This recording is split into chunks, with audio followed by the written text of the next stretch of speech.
Ever stumbled upon a story so wild it felt unreal? Dive into Beyond Dark Discoveries, where truth blurs with the unknown. Journey with us as we unveil tales that'll leave you questioning everything. If you're hungry for more, hit that like button and subscribe. Let's dig into the mysteries, one story at a time. Welcome to the mystery that has intrigued experts, sparked countless conspiracy theories, and remains one of the most talked about of our time. Malaysia Airlines Flight 370. Today, we dive deep into the events, the speculations, and the unsettling questions that surround Flight 370. The story of Malaysia Airlines Flight 370 is full of mystery. The plane would vanish with 227 passengers and 12 crew members. March 8, 2014, Kuala Lumpur's shimmering skyline bids farewell to Flight 370 as it embarks on its journey to Beijing. Passengers settle in, unaware that in a matter of hours, their fate would become a global obsession. As the plane gets ready to move from Malaysia's skies to Vietnam's, a question lingers: is something about to go very wrong? It's 1:07 a.m. with only 93 minutes left before MH370 disappears. The Malaysian towers get a signal from the plane's ACARS. Now it's 1:19 a.m., 80 minutes before everything changes. A voice, probably Farik Abdul Hamid, says, "Good night, Malaysian 370. The minutes tick by. The time is now 1:21 a.m. What's about to happen? Mysterious blips stir Malaysian military and civilian radars. A mystery aircraft was on the move, deviating significantly from any expected path. First heading southwest across the Malay Peninsula, it then made an unexpected turn northwest over the Strait of Malacca. Where was it heading, and why was it veering so drastically off course? Simultaneously, a disturbing realization dawned upon the traffic control. Flight 370's ACARS data, which should have automatically transmitted by 1:37 a.m., was ominously silent. The ACARS system, known for its reliability, was not sending any signals. Was it a malfunction, or was someone intentionally muting the system? And could this unidentified aircraft be the very same Flight 370? Civilian radars lose sight, but the military still glimpses this phantom plane. Then, at 2:22 a.m., as suddenly as it had appeared, the aircraft vanished from military radar screens over the Andaman Sea. Over the mystic waters of the Andaman Sea, the plane's silhouette blinks out for the last time. Like a ghost, MH370, with its silent ACARS, drifts unnoticed. But why did it take another puzzling 18 minutes for Malaysia Airlines to be alerted? Were traffic controllers struggling with the seriousness of the situation, hoping for a different outcome? March 8, 2014, 2:40 a.m. Air traffic controllers break the news. Flight 370 has vanished. As minutes morph into agonizing hours, the airline thrusts every tool in its arsenal into a frantic quest for the vanished plane. Desperate calls between regional agencies and the Malaysian military, sensing the gravity of the situation, rapidly delivers raw radar data to both US and British experts. It's now a race against the clock to dig up the fate of the Boeing 777. Imagine the tension.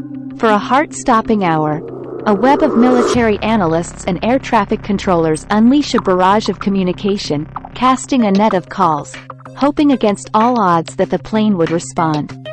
From the vibrant streets of Vietnam to the tranquil islands of Thailand and Malaysia's buzzing centers, every possible lead is pursued. Yet, the unfolding narrative only deepens the mystery. A bewildering jigsaw puzzle emerges, with pieces that defy logic.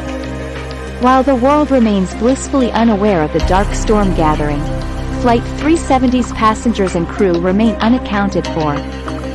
Over an hour slips by, and with conventional methods failing, Malaysia Airlines intensifies their efforts. 3:45 a.m. a haunting 65 minutes post-Flight 370's disappearance. An urgent, code red, bellows through the channels, rousing every conceivable agency to join the hunt. 6:30 a.m., a gut-wrenching 230 minutes since contact was lost. In Beijing, anticipation hangs thick. Waiting passengers dart anxious glances at the arrival board. Flight 370 is still slated for landing. Restlessness morphs into frustration. They demand answers, unaware that an aviation drama is unfolding. Behind closed doors, a desperate search continues, yet the world remains in the dark. What really happened to Flight 370? Stay with us as we unravel this gripping tale. 7:24 a.m. A sinister silence surrounds Flight 370's disappearance. Families, whose hearts were cheering up by the hope of a reunion, now drown in a rising tide of anxiety. An hour slips by an hour where they should have heard their loved one's voice. Yet, the only sound is the hushed whispers of speculation. Malaysia Airlines, under a deluge of inquiries, finally breaks its silence. The announcement on their Facebook page sends shockwaves across communities, igniting a wildfire of panic and dread. The world now watches, each heart lurching with the weight of the unknown, as the saga of Flight 370 unfolds. 8:11 a.m., a tormenting 331 minutes since Flight 370's last trace. In a strange twist, a satellite in the gigantic area above receives a faint electronic whisper from a plane below. This brief electronic blip, even though it didn't fully connect with Flight 370's broken communication systems, gives a small ray of hope. This whisper from the skies becomes an essential beacon, guiding rescuers in the ghostly silence of the unknown. Remarkably, Flight 370 is not yet at rest. The satellite spot, along with detailed data, gives a basic idea of Flight 370's likely location, yet it points to two different places. Determining the plane's final destination becomes a tormenting puzzle. Key satellite data, seen as Flight 370's electronic mark, is approved by big aviation groups in the US and UK. The first desperate hours had led rescuers to comb the South China Sea, but as breadcrumbs of data emerged, attention turned to the Strait of Malacca and the Andaman Sea. Still, the satellite's tiny electronic signal turns the search toward more likely areas. March 15, 2014, a staggering week since Flight 370 vanished. The satellite's whispers from that fateful morning undergo rigorous analysis. The world waits, on the edge of anticipation. What secrets does this data hold? Join us as we dive deeper into the mystery of Flight 370. Every relevant agency is now on high alert, adjusting their search efforts based on the enigmatic leads from the satellite's handshake with Flight 370. Analysts pore over the data, suggesting that the plane veered along one of two mysterious paths. The huge Indian Ocean, southwest of Australia, becomes the focus for teams trying to follow the plane's suspected southern trajectory. Parallel efforts scour Southeast Asia, Western China, and Central Asia along the hypothesized northern route. While finding a plane on land is hard, searching for it in the deep ocean is an even bigger challenge. Even with non-stop searching, no signs of a plane crash are found in the northern area. March 24, 2014, a haunting 16 days since Flight 370's disappearance. Inmarsat and the UK Air Accidents Investigation Branch explore the satellite data more closely. Their findings point to the southern path, hinting Flight 370 might be in a remote part of the Indian Ocean. A somber announcement from Malaysian Prime Minister Najib Razak extinguishes any glimmers of hope for the families. Still, the determined search for the truth continues.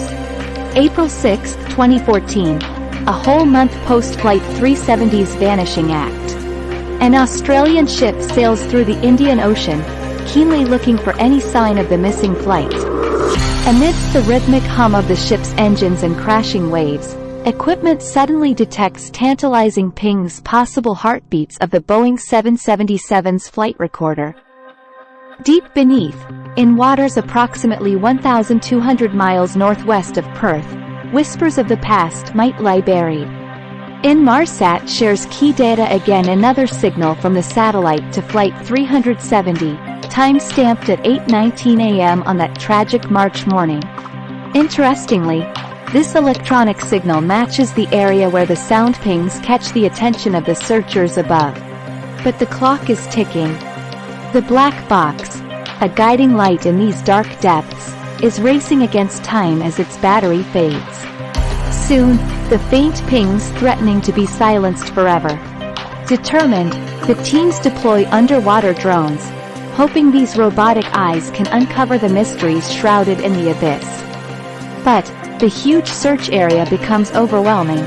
They navigate this underwater labyrinth, committed to finding answers in an ocean of questions. The search seemed endless. Those earlier signals, once hopeful, turned out to be a false lead. Possibly just a glitch from the search equipment. Disheartening, to say the least. July 29, 2015, more than a year since Flight 370 vanished. A curious sight catches a man's eye on the Réunion Island beach. It's a piece of metal, but not just any. It's part of an airplane. Could it be?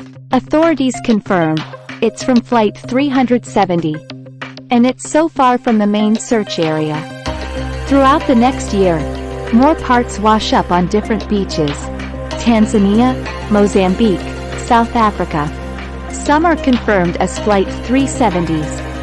From the looks of them, the plane might have broken up before hitting the water. This revelation might just be the key to narrowing down the true crash site. January 2017, nearly 3 years into the mystery. The official search by Malaysia, Australia, and China is suspended. They've looked everywhere they could think of. But the ocean's vastness makes it like finding a needle in a haystack. An American company, Ocean Infinity, steps in with hope to bring closure. But by May 2017, they too have to admit the challenge might be bigger than they thought. July 2018, 3 years and counting. Questions keep swirling.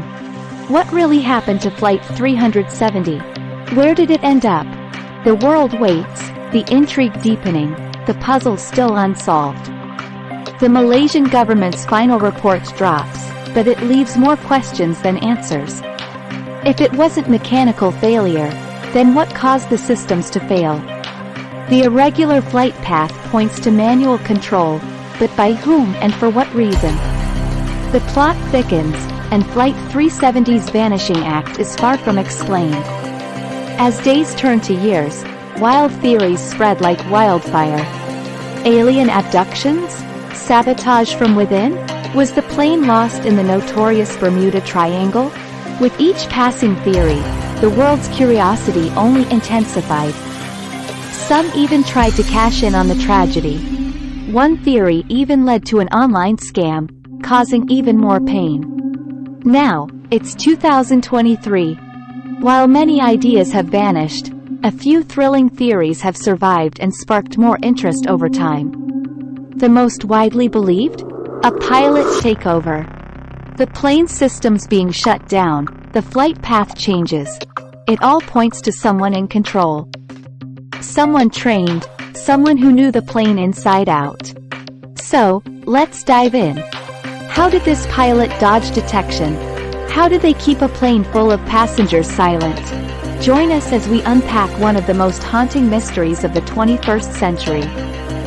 One theory suggests Captain Zahari took over.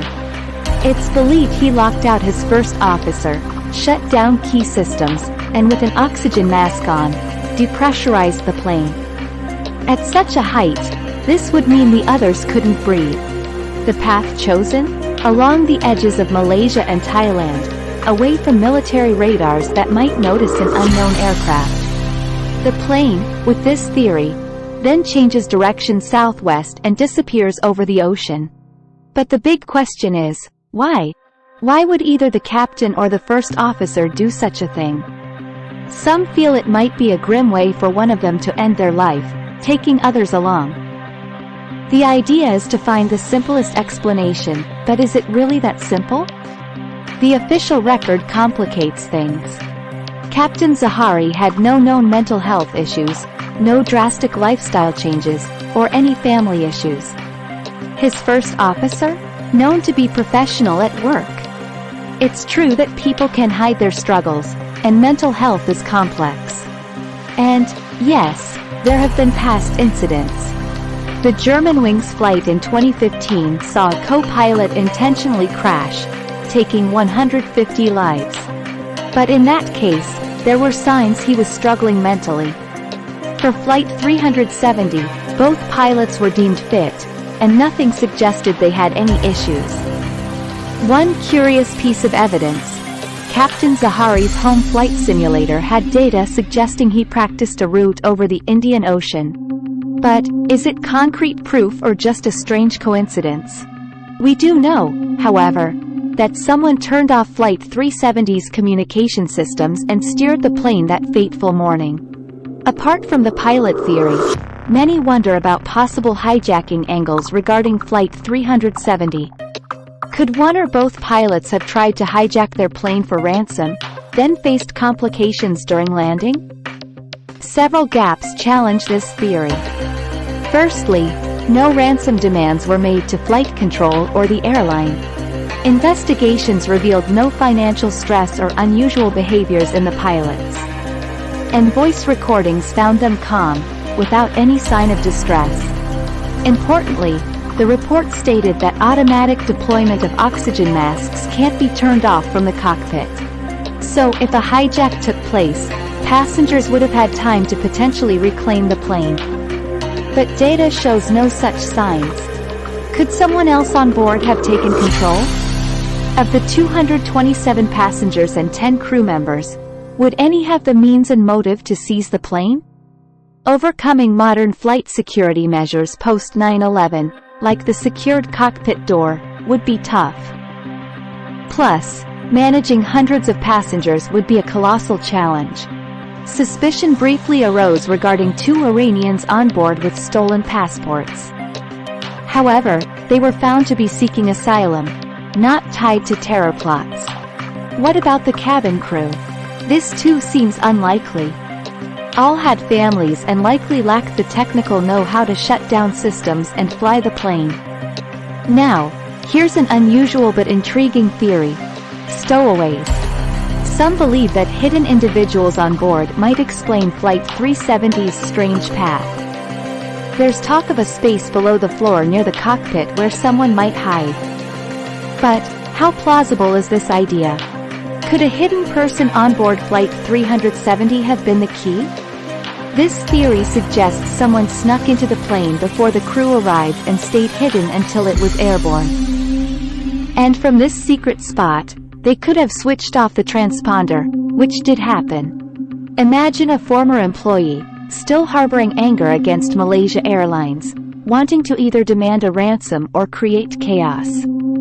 But, just like the pilot theory, this one has its gaps.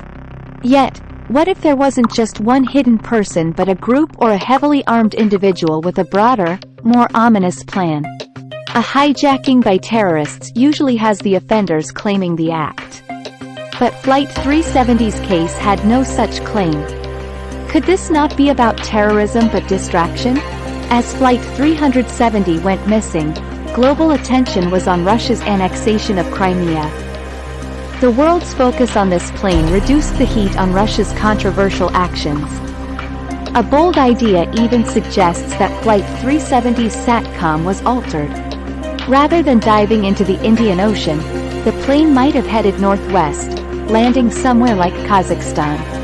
Supporters of this theory point to the plane not being found in the Indian Ocean as evidence. However, oceans are huge. Most of the ocean remains unexplored by humans.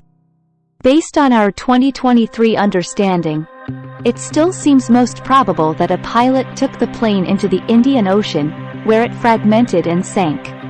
Finding the plane there is an enormous challenge, akin to finding a tiny needle in an expansive haystack. Without solid proof, Flight 370's fate remains unsolved. Many argue the hunt should continue for closure's sake. And so, the ocean keeps its secret, and Flight 370 remains hidden in its depths, leaving behind a web of mysteries, theories, and unheard stories.